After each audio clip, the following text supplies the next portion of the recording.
Hi ವೀಕ್ಷಕರೇ, ನೋಡಿ, ಗೃಹಲಕ್ಷ್ಮಿ ಯೋಜನೆಯ ಪ್ರತಿಯೊಂದು ಫಲಾನುಭವಿಗಳಿಗೂ ಕೊನೆಗೂ ಸರ್ಕಾರದಿಂದ 3 ತಿಂಗಳ ಒಟ್ಟು 6,000 ಹಣನ ಜಮಾ ಮಾಡಿದ್ದು ನಿಮ್ಮ ಬ್ಯಾಂಕ್ ಖಾತೆಗೆ ಇಂದು ಸೋಮವಾರ ಆಗಸ್ಟ್ 18ರಿಂದ ಗೃಹಲಕ್ಷ್ಮಿ ಯೋಜನೆಯ 21ನೇ ಕಂತಿನ ಹಣ, 22ನೇ ಕಂತಿನ ಹಣ ಹಾಗೂ 23ನೇ ಕಂತಿನ ಹಣ ಒಟ್ಟು 3 ತಿಂಗಳ ಗೃಹಲಕ್ಷ್ಮಿ ಯೋಜನೆಯ ಈ 6,000 ಹಣನ ಇಂದು ಸೋಮವಾರದಿಂದ ಕರ್ನಾಟಕದ 26 ಜಿಲ್ಲೆಗಳಿಗೆ 2 ಹಂತಗಳಲ್ಲಿ ಸರ್ಕಾರ ಜಮಾ ಮಾಡ್ತಾ ಇದೆ.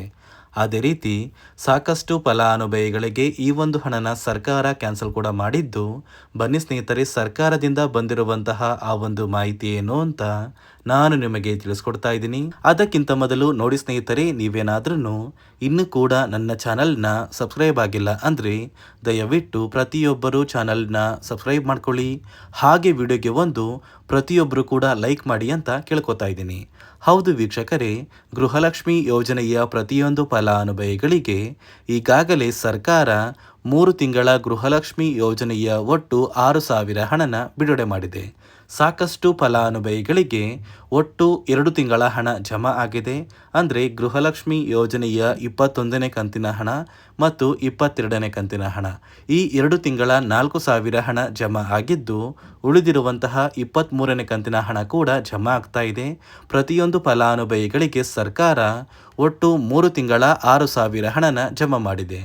ನೋಡಿ, ಇಲ್ಲಿಯವರೆಗೂ ಸುಮಾರು 9 ಲಕ್ಷಕ್ಕಿಂತ ಅಧಿಕ ಫಲಾನುಭವಿಗಳಿಗೆ ಗೃಹಲಕ್ಷ್ಮಿ ಯೋಜನೆಯ ಈ 3 ತಿಂಗಳ 6,000 ಹಣ ಜಮಾ ಆಗಿದೆ.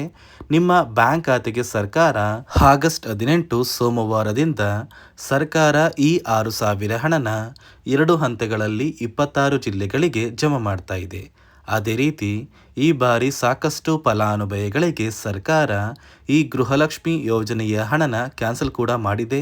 ಯಾಕಂದರೆ ಗೃಹಲಕ್ಷ್ಮಿ ಯೋಜನೆಯ ಪ್ರತಿಯೊಂದು ಫಲಾನುಭವಿಗಳಿಗೆ ಹಣಕಾಸು ಇಲಾಖೆಯಿಂದ ಹೊಸದಾಗಿ 5 ನಿಯಮಗಳು ಜಾರಿಗೆ ಬಂದಿದ್ದು, ಈ ಬಾರಿ 3 ತಿಂಗಳ 6,000 ಹಣನ ಜಮಾ ಮಾಡುವಂತಹ ಸಂದರ್ಭದಲ್ಲಿ ಪ್ರತಿಯೊಂದು ಫಲಾನುಭವಿಗಳ ಒಂದು ದಾಖಲಾತಿಗಳನ್ನ ಸರ್ಕಾರದಿಂದ ಒಬ್ಬರು ಅಧಿಕಾರಿಗಳು ಚೆಕ್ ಮಾಡ್ತಾರೆ.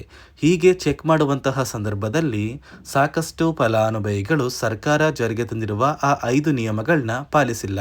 ನೋಡಿ ಸ್ನೇಹಿತರೆ, ಯಾರೆಲ್ಲ ಫಲಾನುಭವಿಗಳು ಈ ನಿಯಮಗಳನ್ನ ಪಾಲಿಸಿಲ್ಲ, ಇಂತಹ ಫಲಾನುಭವಿಗಳಿಗೆ ಸರ್ಕಾರ ಹಣನ ಕ್ಯಾನ್ಸಲ್ ಮಾಡಿದೆ.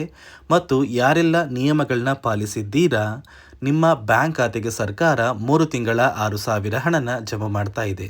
ಹಾಗಾದರೆ ಬನ್ನಿ ಸ್ನೇಹಿತರೆ, ಸರ್ಕಾರ ಜಾರಿಗೆ ತಂದಿರುವ ಆ 5 ನಿಯಮಗಳು ಏನು ಮತ್ತು ಯಾವ ಜಿಲ್ಲೆಯ ಯಾವ ಫಲಾನುಭವಿಗಳಿಗೆ ಸರ್ಕಾರ ಹಣ ಜಮಾ ಮಾಡ್ತಾ ಇದೆ ಮತ್ತು ಯಾವ ಫಲಾನುಭವಿಗಳಿಗೆ ಕ್ಯಾನ್ಸಲ್ ಮಾಡಿದೆ ಅಂತ ಕೂಡ ನಾನು ನಿಮಗೆ ತಿಳಿಸ್ಕೊಡ್ತಾ ಇದ್ದೀನಿ. ಅದಕ್ಕಿಂತ ಮೊದಲು ಇಂದು ಸೋಮವಾರ ಆಗಸ್ಟ್ 18ರಿಂದ ಕರ್ನಾಟಕದ ಯಾವ 26 ಜಿಲ್ಲೆಗಳಿಗೆ ಸರ್ಕಾರ 2 ಹಂತಗಳಲ್ಲಿ ಗೃಹಲಕ್ಷ್ಮಿ ಯೋಜನೆಯ 3 ತಿಂಗಳ 6,000 ಹಣನ ಜಮಾ ಮಾಡ್ತಾ ಇದೆ ಅಂದರೆ, ನೋಡಿ ಸ್ನೇಹಿತರೆ, ಮೊದಲ ಹಂತದಲ್ಲಿ ಬಾಗಲಕೋಟೆ, ಬೆಂಗಳೂರು ನಗರ, ಬೆಂಗಳೂರು ಗ್ರಾಮಾಂತರ, ಬಿಜಾಪುರ, ಬೆಳಗಾವಿ, ಬಳ್ಳಾರಿ, ಬೀದರ್, ವಿಜಯನಗರ, ಚಾಮರಾಜನಗರ, ಚಿಕ್ಕಬಳ್ಳಾಪುರ, ಚಿಕ್ಕಮಗಳೂರು, ಚಿತ್ರದುರ್ಗ, ದಕ್ಷಿಣ ಕನ್ನಡ, ದಾವಣಗೆರೆ, ಧಾರವಾಡ ಮತ್ತು ಗದಗ, ಈ ಜಿಲ್ಲೆಗಳ ಪ್ರತಿಯೊಂದು ಫಲಾನುಭವಿಗಳಿಗೆ ಸರ್ಕಾರ ಮೊದಲ ಹಂತದಲ್ಲಿ ಗೃಹಲಕ್ಷ್ಮಿ ಯೋಜನೆಯ 3 ತಿಂಗಳ 6,000 ಹಣನ ಜಮಾ ಮಾಡ್ತಾ ಇದೆ. ಅದೇ ರೀತಿ ಎರಡನೆಯ ಹಂತದಲ್ಲಿ ಮೈಸೂರು, ಮಂಡ್ಯ, ರಾಯಚೂರು, ರಾಮನಗರ, ಶಿವಮೊಗ್ಗ, ತುಮಕೂರು, ಉಡುಪಿ, ಉತ್ತರ ಕನ್ನಡ, ಯಾದಗಿರಿ, ಕಲಬುರಗಿ, ಹಾಸನ, ಹಾವೇರಿ, ಕೊಡಗು, ಕೋಲಾರ ಮತ್ತು ಕೊಪ್ಪಳ, ಈ ಜಿಲ್ಲೆಗಳ ಪ್ರತಿಯೊಂದು ಫಲಾನುಭವಿಗಳಿಗೆ ಎರಡನೆಯ ಹಂತದಲ್ಲಿ ಸರ್ಕಾರ 3 ತಿಂಗಳ 6,000 ಹಣನ ಜಮಾ ಮಾಡ್ತಾ ಇದ್ದು, ಒಟ್ಟು 2 ಹಂತಗಳಲ್ಲಿ ಪ್ರತಿಯೊಂದು ಜಿಲ್ಲೆಯ ಫಲಾನುಭವಿಗಳಿಗೆ ಈ 6,000 ಹಣ ಜಮಾ ಆಗ್ತಾ ಇದೆ. ಯಾರಿಗೆಲ್ಲ ಸರ್ಕಾರ ಒಟ್ಟು ಗೃಹಲಕ್ಷ್ಮಿ ಯೋಜನೆಯ ಒಟ್ಟು 20 ಕಂತಿನ ಹಣನ ಜಮಾ ಮಾಡಿದೆ, ಇಂತಹ ಪ್ರತಿಯೊಂದು ಫಲಾನುಭವಿಗಳಿಗೆ ಈ ಆಗಸ್ಟ್ ತಿಂಗಳು ಮುಗಿಯುವಷ್ಟರಲ್ಲಿ ನಿಮ್ಮ ಬ್ಯಾಂಕ್ ಖಾತೆಗೆ 3 ತಿಂಗಳ 6,000 ಹಣನ ಸರ್ಕಾರ ಜಮಾ ಮಾಡುತ್ತೆ. ನೋಡಿ ಸ್ನೇಹಿತರೆ, ಈ ಬಾರಿ ಸುಮಾರು 1 ಲಕ್ಷಕ್ಕಿಂತ ಅಧಿಕ ಫಲಾನುಭವಿಗಳ ಬ್ಯಾಂಕ್ ಖಾತೆಗೆ ಸರ್ಕಾರ ಗೃಹಲಕ್ಷ್ಮಿ ಯೋಜನೆಯ ಹಣನ ಜಮಾ ಮಾಡ್ತಾ ಇಲ್ಲ. ಕಾರಣ ಏನು ಅಂದರೆ, ನಿಮ್ಮ ಬ್ಯಾಂಕ್ ಖಾತೆಗೆ ಡೆಬಿಟ್ ಮೂಲಕ ಹಣ ಜಮಾ ಮಾಡುವಂತಹ ಸಂದರ್ಭದಲ್ಲಿ ಸರ್ಕಾರ ಸಾಕಷ್ಟು ಫಲಾನುಭವಿಗಳ ಒಂದು ಬ್ಯಾಂಕ್ ಖಾತೆಗೆ ಹಣ ಜಮಾ ಮಾಡೋದನ್ನು ಕ್ಯಾನ್ಸಲ್ ಮಾಡಿದೆ. ಯಾಕಂದರೆ ಇತ್ತೀಚೆಗೆ ಹಣಕಾಸು ಇಲಾಖೆ ಜಾರಿಗೆ ತಂದಿರುವ 5 ನಿಯಮಗಳ ಆಧಾರದ ಮೇಲೆ ಪ್ರತಿಯೊಂದು ಫಲಾನುಭವಿಗಳಿಗೆ ಸರ್ಕಾರ ಈ ಒಂದು ಹಣನ ಜಮಾ ಮಾಡ್ತಾ ಇದ್ದು, ಯಾರೆಲ್ಲ ಫಲಾನುಭವಿಗಳು ಈ ನಿಯಮಗಳನ್ನ ಪಾಲಿಸಿಲ್ಲ ನಿಮ್ಮ ಬ್ಯಾಂಕ್ ಖಾತೆಗೂ ಕೂಡ ಹಣ ಜಮಾ ಆಗೋದಿಲ್ಲ. ಹಾಗಾದರೆ ಬನ್ನಿ ಸ್ನೇಹಿತರೆ, ಸರ್ಕಾರ ಜಾರಿಗೆ ತಂದಿರುವ ಆ 5 ಹೊಸ ನಿಯಮಗಳು ಏನು ಅಂತ ನಾನು ನಿಮಗೆ ತಿಳಿಸ್ಕೊಡ್ತಾ ಇದ್ದೀನಿ. ನೋಡಿ ಸ್ನೇಹಿತರೆ, ಮೊದಲನೆಯ ಒಂದು ನಿಯಮ ಬಂದು ಸಾಕಷ್ಟು ಫಲಾನುಭವಿಗಳು ಹೊಂದಿರುವಂತಹ ಒಂದು ರೇಷನ್ ಕಾರ್ಡ್ ಏನಿದೆ, ಆ ಒಂದು ರೇಷನ್ ಕಾರ್ಡ್ನ ಮನೆಯ ಸದಸ್ಯರ ಪ್ರತಿಯೊಬ್ಬರ ಒಂದು ಆಧಾರ್ ಕಾರ್ಡ್ನ ನಿಮ್ಮ ರೇಷನ್ ಕಾರ್ಡ್ಗೆ ಕಡ್ಡಾಯವಾಗಿ ಲಿಂಕ್ ಮಾಡಿಸ್ಬೇಕು. ಅಂದರೆ ಈ ಒಂದು ಲಿಂಕ್ ಮಾಡಿಸುವಂತಹ ಒಂದು ಪ್ರೊಸೀಜರ್ಗೆ ಸರ್ಕಾರ KYC ಅಂತ ಕರೀತಾರೆ. ನಿಮ್ಮ ರೇಷನ್ ಕಾರ್ಡ್ಗೆ ಇನ್ನೂ ಸಹ KYC ಆಗಿಲ್ಲ ಅಂದರೆ ನಿಮ್ಮ ಬ್ಯಾಂಕ್ ಖಾತೆಗೆ ಸರ್ಕಾರ ಮುಂದಿನ ದಿನಗಳಲ್ಲಿ ಗೃಹಲಕ್ಷ್ಮಿ ಯೋಜನೆಯ ಹಣನ ಕ್ಯಾನ್ಸಲ್ ಮಾಡುತ್ತೆ. ಅದೇ ರೀತಿ ಎರಡನೆಯ ಒಂದು ನಿಯಮ ಬಂದು ಸಾಕಷ್ಟು ಫಲಾನುಭವಿಗಳು ಕಳೆದ 3 ತಿಂಗಳಿಂದ ಸರ್ಕಾರದಿಂದ ಬರ್ತಾ ಇರುವಂತಹ ಒಂದು ರೇಷನ್ ಏನಿದೆ, ಅಂದರೆ ಉಚಿತ ಅಕ್ಕಿ ಏನಿದೆ, ಈ ಒಂದು ರೇಷನ್ನ ಪಡ್ಕೋತಾ ಇಲ್ಲ. ಒಂದು ವೇಳೆ ಕಳೆದ 3 ತಿಂಗಳಿಂದ ನೀವು ರೇಷನ್ನ ಪಡ್ಕೊಂಡಿಲ್ಲ ಅಂದರೆ ಸರ್ಕಾರ ನಿಮ್ಮ ಬಳಿ ಇರುವಂತಹ ಒಂದು ರೇಷನ್ ಕಾರ್ಡ್ನ ಕ್ಯಾನ್ಸಲ್ ಮಾಡುತ್ತೆ. ನಿಮ್ಮ ರೇಷನ್ ಕಾರ್ಡ್ನ ಸರ್ಕಾರ ಕ್ಯಾನ್ಸಲ್ ಮಾಡಿದರೆ ನಿಮ್ಮ ಬ್ಯಾಂಕ್ ಖಾತೆಗೆ ಗೃಹಲಕ್ಷ್ಮಿ ಯೋಜನೆಯ ಹಣ ಇರ್ಬೋದು ಮತ್ತು ಸರ್ಕಾರದಿಂದ ಬರುವಂತಹ ಒಂದು ಸೌಲಭ್ಯಗಳನ್ನ ನೀವು ಕಳ್ಕೋಬೇಕಾಗುತ್ತೆ. ಅದೇ ರೀತಿ ಮೂರನೆಯ ಒಂದು ನಿಯಮ ಬಂದು ನೋಡಿ ಸ್ನೇಹಿತರೆ, ನಿಮ್ಮ ಬಳಿ ಇರುವಂತಹ ಒಂದು ಆಧಾರ್ ಕಾರ್ಡ್ ಏನಿದೆ, ಆ ಒಂದು ಆಧಾರ್ ಕಾರ್ಡ್ನ ಕಳೆದ 15 ವರ್ಷಗಳಲ್ಲಿ ನೀವು ಯಾವುದೇ ರೀತಿಯ ಒಂದು ತಿದ್ದುಪಡಿನ ಮಾಡಿಸಿಲ್ಲ ಅಂದರೆ ನಿಮ್ಮ ಬ್ಯಾಂಕ್ ಖಾತೆಗೆ ಸರ್ಕಾರ ಗೃಹಲಕ್ಷ್ಮಿ ಯೋಜನೆಯ ಹಣನ ಕ್ಯಾನ್ಸಲ್ ಮಾಡುತ್ತೆ.